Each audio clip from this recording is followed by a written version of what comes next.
love the chase and the hunt, and I set the pace when I'm running. I always take what I want and I always give it 100. Don't need a bank, no I'm funded. Play the game like it's nothing. I'm always thankful for something. Don't take for granted, stay humble. Now wake up, it's time to look at the enemy. Look in the mirror if he is no friend to me. It's not. Don't forget to subscribe and push the notification bell for you not to miss our upcoming updates. Now let's get started. Bab 3085. Aneh, siapakah tetua berpakaian abu-abu ini? Pernahkah aku melihatnya di suatu tempat sebelumnya?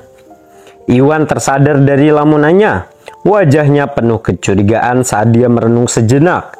Meskipun aura sejati dari tetua berpakaian abu-abu terasa familiar, penampilannya benar-benar asing bagi Iwan. Dia sedang mencoba mengingat siapa sesepuh ini dan apakah dia memang pernah bertemu dengannya sebelumnya. Suara mendesing. Saat Iwan berpikir dalam-dalam, suara arogan Tuan Mika terdengar lagi. "Hauser, kamu telah menyaksikannya kekuatan Elder kan?" Tuan Mika mencibir. "Mengingat keluarga Joko dan Mika adalah keluarga terkemuka di wilayah tengah, aku akan memberimu satu kesempatan terakhir. Jika kamu tahu apa yang baik untukmu, mundurlah sekarang dan serahkan benda bodoh itu kepadaku untuk dibuang. Jika tidak, kamu akan menghadapi konsekuensinya." Wajah Tuan Mika penuh dengan arogansi dingin, mengambil sikap superior seolah-olah dia sudah mendapatkan kemenangan atas Hauser. Wajah Hauser menjadi gelap, pucat dan tidak yakin. Awalnya dia mengirimkan paman ke-6 dan ke-7 keluarga Joko untuk mengintimidasi Tuan Mika dengan harapan dia bisa membuatnya mundur. Tetapi semuanya tidak berjalan sesuai rencana. Yang membuatnya kecewa, Tuan Mika mempunyai ahli tingkat atas di tahap puncak yang Muna di sisinya. Dengan kekuatan dan kultivasi yang begitu hebat, bahkan jika paman ke-6 dan ke-7 bergabung, mereka tidak mungkin bisa bersaing dengan Elder Destiny, tetua berpakaian abu-abu itu. Selain itu, ada ahli lain pada tahap selanjutnya dari Yang Muna bersama dengan Elder Destiny. Tingkat kekuatan ini dapat dengan mudah menghancurkan penguasa ke-6 dan ke-7 keluarga Joko. Sehingga mereka tidak memiliki peluang untuk melawan. Jika dia terus melindungi Masun dan menentang Tuan Mika, itu hanya akan semakin memprovokasi Tuan Mika. Pada saat itu, paman ke-6 dan ke-7 keluarga Joko bersama dengan dirinya sendiri kemungkinan besar akan terseret ke dalam konflik dan menderita di tangan Tuan Mika dan para ahli keluarga Mika. Sehingga mempermalukan diri mereka sendiri. Ini tidak akan memberikan manfaat apapun padanya. Namun, dia secara terbuka telah berjanji kepada Karto bahwa dia akan memastikan keselamatan Masun. Jika dia menarik kembali kata-katanya dan mundur sekarang, dia akan kehilangan muka dan menjadi bahan tertawaan. Ini bukanlah sebuah situasi yang bersedia dia terima.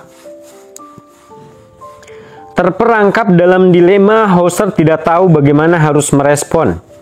"Kamu ingin berurusan dengan bawahanku? Apa yang membuat para Mika memenuhi syarat untuk melakukan itu?" Melihat Hauser berjuang di bawah tekanan Tuan Mika, Iwan yang mengkhawatirkan keselamatan Masun berhenti memikirkan identitas Elder Destiny. Dia lalu melangkah maju sambil mendengus dingin, siap menghadapi para Mika. Apa? Kata-kata Iwan seperti sebuah kejutan. Selain Yuni, Rina dan Masun, semua orang tercengang oleh keberanian pernyataannya. Terutama Karto dan pakar keluarga Summer, yang mengetahui dari Sally dan Lucian bahwa Iwan adalah orang luar dari wilayah barat, bukan keturunan keluarga terkemuka di wilayah tengah.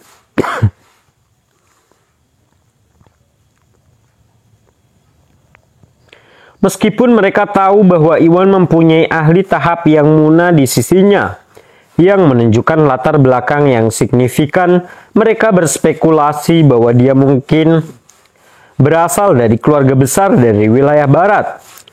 Namun, Dibandingkan dengan keluarga bela diri kuno di wilayah tengah, keluarga terkemuka di 4 wilayah lainnya berada satu tingkat di bawah. Di 4 wilayah lainnya, keluarga-keluarga terkemuka biasanya mempraktikkan teknik kelas bumi tingkat tinggi, yang paling banyak memungkinkan kultivasi hingga tahap akhir yang muna, sehingga sulit untuk menembus ke tahap puncak yang muna. Inilah alasan utama mengapa para ahli terkemuka di tahap puncak yang muna jarang muncul di wilayah selatan dan barat. Namun wilayah tengah berbeda. Bahkan keluarga seni bela diri kuno kelas 3 mempraktikkan teknik kelas bumi kelas menengah. Sementara keluarga kelas 2 mempraktikkan teknik kelas bumi tingkat tinggi. Adapun keluarga papan atas seperti keluarga Jiang dan keluarga Mi, mereka mempraktikkan teknik kelas surgawi.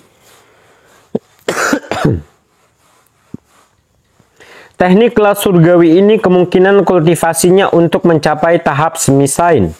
Oleh karena itu, keluarga-keluarga papan atas di wilayah tengah seringkali merupakan ahli di tahap mahir atau tahap puncak yang muna, dan terkadang bahkan ahli di tahap semisain. Ini jauh melampaui kemampuan keluarga terkemuka dari 4 wilayah lainnya. Sekalipun Iwan berasal dari jurusan keluarga di wilayah barat, statusnya paling banter akan setara dengan keluarga seni bela diri kuno kelas 2 di wilayah tengah. Tidak setara dengan Hauser dan Tuan Mika. Namun Iwan berani melangkah maju dan menantang Tuan Mika, bahkan mengejek para keluarga Mika. Apakah dia tidak mencari kematian? Keterkejutan mereka terlihat jelas.